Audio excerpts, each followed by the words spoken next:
Good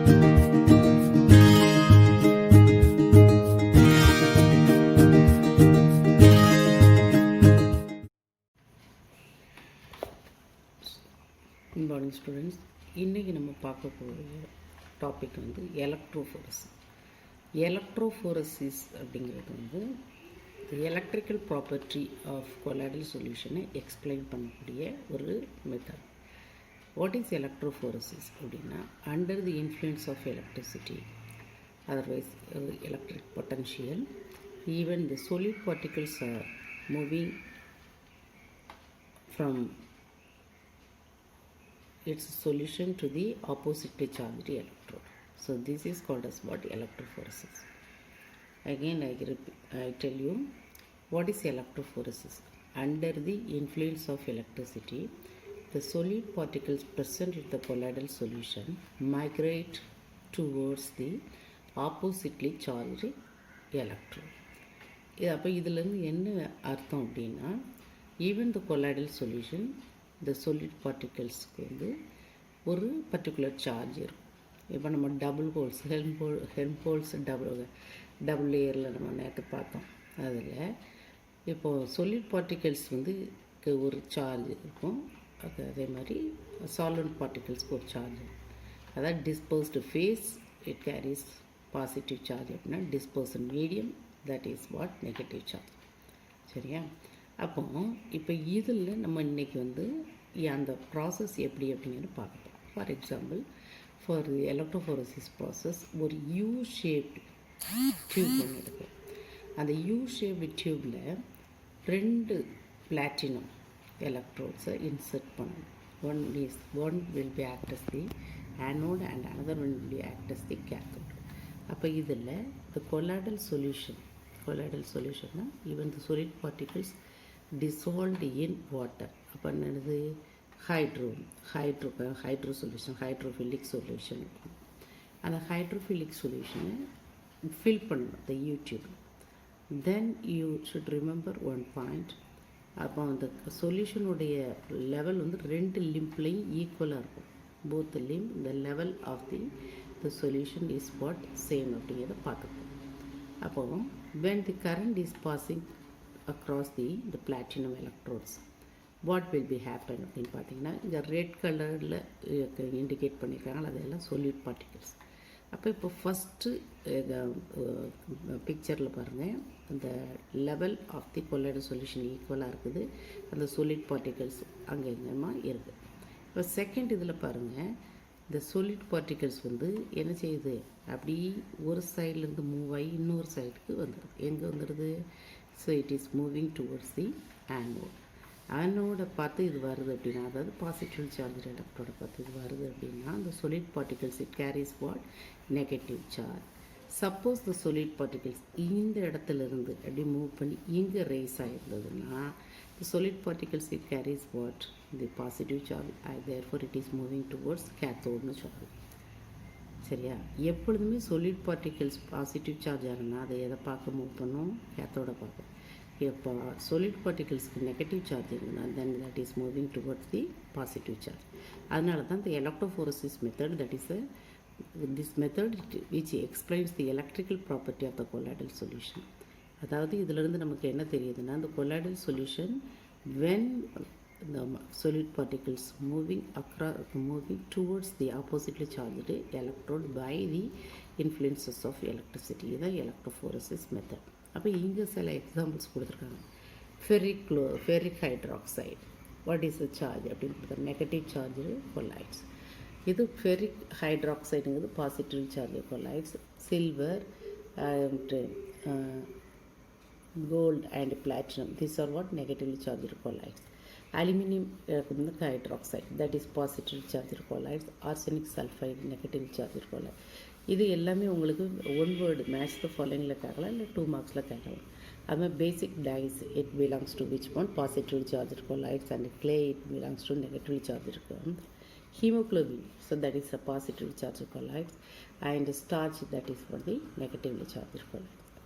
அடுத்து ஒரு electrical property explain பண்ண போகிறோம். That is what? Electro osmosis. Electro ஆஸ்மாசிஸ்ங்கிறது நீங்கள் படிச்சிருப்பீங்க சின்ன கிளாஸில்.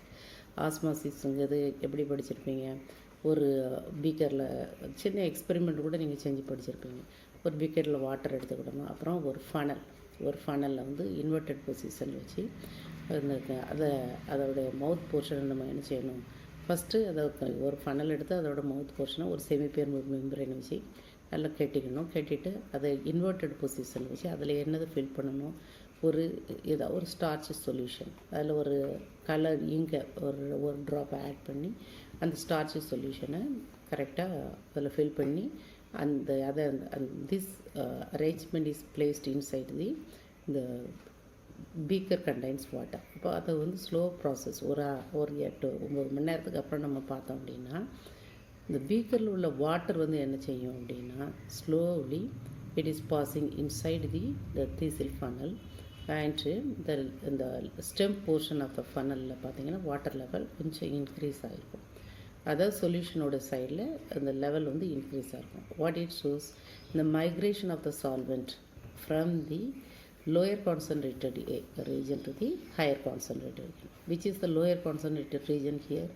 Pure water. Higher concentrated region is which one? Solution. சரியா? அது சின்ன கிளாஸில் ஆஸ்மாசிஸில் படிச்சிருப்பேன். அதே மெத்தடை தான் இங்கேயும் நம்ம ஃபாலோ பண்ண போகிறோம்.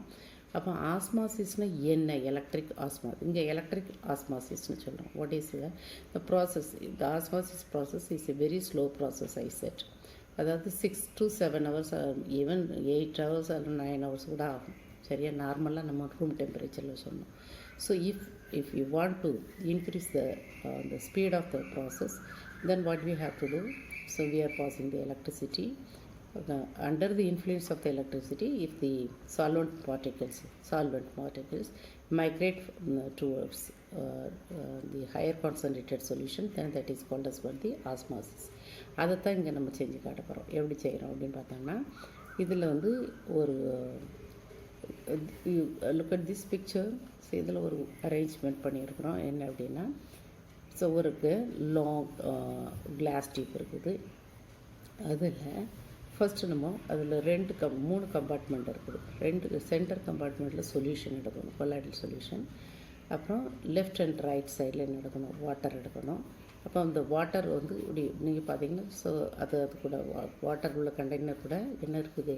ஒரு சைட் டியூப் இருக்குது. இங்கேயும் ஒரு சைட் டியூப் இருக்குது. இப்போ இந்த சொல்யூஷனை வந்து நம்ம ஃபில் பண்ணி வச்சுக்கிறோம். ஃபில் பண்ணிவிட்டு அதில் பார்க்குறோம், இந்த லெவலில் பார்த்துக்கணும், கரெக்டாக பார்த்துக்கணும். அதே மாதிரி இந்த வாட்டர், இந்த கேப்பிலரி டியூப் சைட் டியூப் இருக்கு இல்லையா, அதுலேயும் வாட்டருடைய லெவலை பார்க்கணும். அப்போ 3 கம்பார்ட்மெண்ட் இருக்குது. சென்டரில் கொலாய்டல் சொல்யூஷன் எடுத்தாப்புல 2 சைட்லேயும் என்ன எடுத்திருக்கோம்? வாட்டர் எடுத்திருக்கோம். இந்த கொலாய்டல் சொல்யூஷனையும் இந்த வாட்டரையும் பிரிக்கிறது என்ன அப்படின்னு பார்த்தீங்கன்னா so that is a semipermeable membrane வச்சு தான் நம்ம பிரிச்சிருக்கோம். இப்போ இதில் வந்து ஒரு சைடில் ஒரு எலக்ட்ரோடு கொடுத்து that is connected with the anode and another one will be the cathode. So when the current is passing through across these 2 electrodes, what will be happen அப்படின்னு பார்த்தீங்கன்னா இந்த வாட்டர் வந்து என்ன செய்யணும்? Water molecules. So slowly it is passing through the semipermeable membrane. அப்போ இது வழியாக அது எங்கே போகும்? சொல்யூஷனுக்குள்ளே போயிடும். அப்போ இந்த level of the solution colloidal solution will be increased. எதில் பார்க்கலாம்? நம்ம இந்த இடத்துல பார்க்கலாம். அப்போ அதுக்கு பேர் ஆஸ்மாசிஸ். அதுக்கு பேர் என்ன பேர்? ஆஸ்மாசிஸ். அப்போ இங்கே இந்த என்ன நடக்கும் அப்படின்னா இப்போ இந்த சால்வெண்ட் பார்ட்டிகிள்ஸ் வந்து சப்போஸ் solvent particles வந்து it is passing towards the oppositely charged, migrate towards the what? Oppositely charged. So the osmosis process வந்து நம்ம வந்து என்ன செய்கிறோம்? So that is increased by the process is very slow process. The process is increased by passing electricity under the influence of அதாவது the process takes place under the influence of the electricity. Therefore it is called as what? Electroosmosis. சரியா? ஆஸ்மாசிஸோட டெஃபினேஷனும் electro ஆஸ்மாசிஸ்குள்ள டெஃபினேஷனும் இது ஒன்று தான் முக்கியம். Okay, அடுத்தது next coagulation R precipitation. அதாவது இந்த flocculation and settling down of the solid particles are called as what? Coagulation. Flocculation அப்படி வந்து படிஞ்சிருது. அந்த கொலாய்டல் சொல்யூஷன் உள்ள அந்த பார்ட்டிகல்ஸ் மட்டும் என்னது? ப்ரிசிபிட்டேட் ஆகிரும். இல்லை அப்படின்னா என்னது? ஃப்ளாக்குலேஷன் ஆகும். அதுக்கு பேர் தான் என்ன பேர் அப்படின்னா கொயாகுலேஷன் மெத்தட். அப்போ வேரியஸ் மெத்தட்ஸ் ஆஃப் coagulation பார்க்கலாம். அடிஷன் ஆஃப் எலக்ட்ரோலைட்ஸ் இது எல்லாம் mention the different methods which are used for the coagulation of precipitation. நீங்கள் ஜஸ்ட் இந்த 4 மெத்தடையும் மென்ஷன் பண்ண போகிறோம். அடிஷன் ஆஃப் எலக்ட்ரோலைட்ஸ் அப்படின்னா இப்போ ஏதோ ஒரு எலக்ட்ரோலைட் நம்ம வந்து ஆட் பண்ணுறோம். Negative ions causes the precipitation of positive. நான் ஏற்கனவே சொல்லியிருக்கேன், solid particles it carries what the charges அப்படின்ட்டு.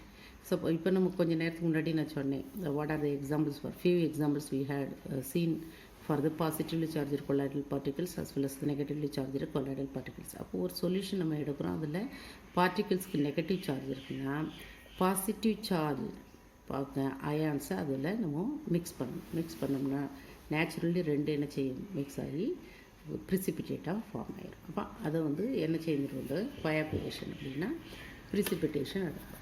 அதுக்கு அடுத்தது அதில் 2 மெத்தட் கொடுத்துருக்காங்க பாருங்கள். So even the precipitation power of some cations and anions various அந்த மெத்தட் அந்த ஆர்டர் கொடுத்துருக்காங்க. Aluminium is having greater power of the precipitation than barium than sodium. Similarly இது இப்போ வந்து காம்ப்ளெக்ஸ் ஃபார்மேஷனில் cyanide ion is having what greater precipitation power than sulfate and chloride. Okay, அது அடுத்தது electrophoresis வந்து இப்போ நம்ம பார்த்தோம். எலக்ட்ரோஃபோரசிஸ் மெத்தடில் என்னது செஞ்சுருக்கோம், the charged particles migrate towards the electrode இந்த ஆப்போசிட் வே அப்படின்னு. அப்போ due to the neutralisation of what அங்கே என்ன நடக்கும், இப்போ கொஞ்ச நேரத்துக்கு முன்னாடி எலக்ட்ரோஃபோரசிஸ் மெத்தட் பார்த்தோம். ஒரு நெகட்டிவ்லி சார்ஜ்டு பார்ட்டிகல்ஸ் ப்ரெசண்ட்டாக இருக்குது கொலாய்டல் சொல்யூஷனில். So under the influence of electricity it is migrating towards which one the ஆனோடுக்கு போயிடுது அப்படின்னா, அப்போ அங்கே 2 ஆனோடில் என்ன இருக்குது, positive charge. So negative charge ions 2 என்ன ஆகுது, ப்ரிசிபிட்டேஷனாக நடக்குது. சரியா? அடுத்தது by mixing the oppositely charged solution. இப்போ ஒரு சொல்யூஷன் பாசிட்டிவ் சார்ஜ் இருக்குதுன்னா அந்த சொல்யூஷன் கூட நெகட்டிவ் சார்ஜ் சொல்யூஷனை ஆட் பண்ணும்போது precipitation நடக்கும். அடுத்தது boiling the common method to increase the collisions. When boiling, the collisions or number of collisions takes place by the colloidal solid particles are increased, so the solution particles contain what, so that is what slowly it is precipitated. அடுத்தது protective action. So இந்த protective action அப்படின்னா லயோஃபோபிக் solution. இப்போ லயோஃபோபிக் solution நான் என்ன சொல்லியிருக்கிறேன் ஏற்கனவே, if the solid particles are not having any force of attraction with the solvent particles, அதாவது நம்ம இன்னும் ஈஸியாக சொல்ல போனோம்னா டிஸ்பர்ஸ்டு ஃபேஸுக்கும் டிஸ்பர்சன் மீடியமுக்கு இடையில் எந்த ஃபோர்ஸ் ஆஃப் அட்ராக்ஷன் இல்லை அப்படின்னா அது லயோஃபோபிக் சொல்யூஷன் அப்படின்னா. அப்போ அந்த லயோஃபோபிக் சொல்யூஷன் கூட ஒரு ஸ்மால் அமௌண்ட் ஆஃப் எனி எலக்ட்ரோலைட்ஸை நம்ம ஆட் பண்ணோம்னா, ஸோ தட் இஸ் வாட் அதாவது அந்த solid particles வந்து ஸ்லோவாக என்ன ஆகும், ப்ரிசிபிட்டேட் ஆக ஆரம்பிச்சிடும். அப்போ ஸ்மால் அமௌண்ட் ஆஃப் அந்த எலக்ட்ரோலைட் அப்படின்னு சொல்கிறோன்னா, அப்போ அதை நம்ம கரெக்டாக நோட் பண்ணி பார்க்கணும் எந்த எலக்ட்ரோலைட் சூட்டபுளாக ஆகும் அப்படின்னு. இப்போ small amount of gelatin solution is added to gold solution to protect the gold solution. சரியா? ஸோ இந்த அதாவது ஒரு சொல்யூஷனை வந்து நம்ம stabilised by the addition of small amount of the hydrophilic colloid. Hydrophilic colloid அப்படின்னா there is a force of attraction takes place between the என்ன சொல்லியிருக்கிறேன், அதாவது dispersed phase and dispersion medium stabilised பண்ணுறதுக்கு. அப்போ small amount of gelatin solution is added to the gold solution to protect the gold solution. அப்போ இது ஒரு scientist கண்டுபிடிச்சார். அவர் வந்து ஒரு introduce to one term that is the gold number, அதாவது சிக்மாண்டி அப்படின்னு. அவர் என்ன சொன்னார் அப்படின்னா, the gold number is defined as the number of milligrams of the hydrophilic colloidal solution, so which prevent the precipitation of 10 ml of gold solution. அதாவது இப்போ நான் சொன்னேன், ஒரு லயோஃபோபிக் சொல்யூஷனில் வந்து ஸ்டெபிலைசேஷன் பண்ணுறதுக்காக அது கூட நம்ம என்ன செஞ்சுருக்கோம், ஒரு ஹைட்ரோஃபிலிக் சொல்யூஷனை ஆட் பண்ணலாம் அப்படின்னு சொல்லியிருக்கேன். அப்போ இந்த கோல்டு சொல்யூஷன் கூட வந்து அதாவது எவ்வளவு ஒரு 10 நம்ம என்ன சொல்கிறோம்னா 10 மில்லி லிட்டர் ஆஃப் கோல்டு சொல்யூஷனை ஸ்டெபிலைசேஷன் பண்ணுறதுக்கு எவ்வளவு இந்த ஜெலாட்டின் அதாவது ஹைட்ரோஃபிலிக் சொல்யூஷனை ஆட் பண்ணுறோமோ அதுக்கு பேர் தான் இந்த பேர் that is called as what the gold number. சரியா? இதுதான் the protective action method. So this is very very important method. That's all.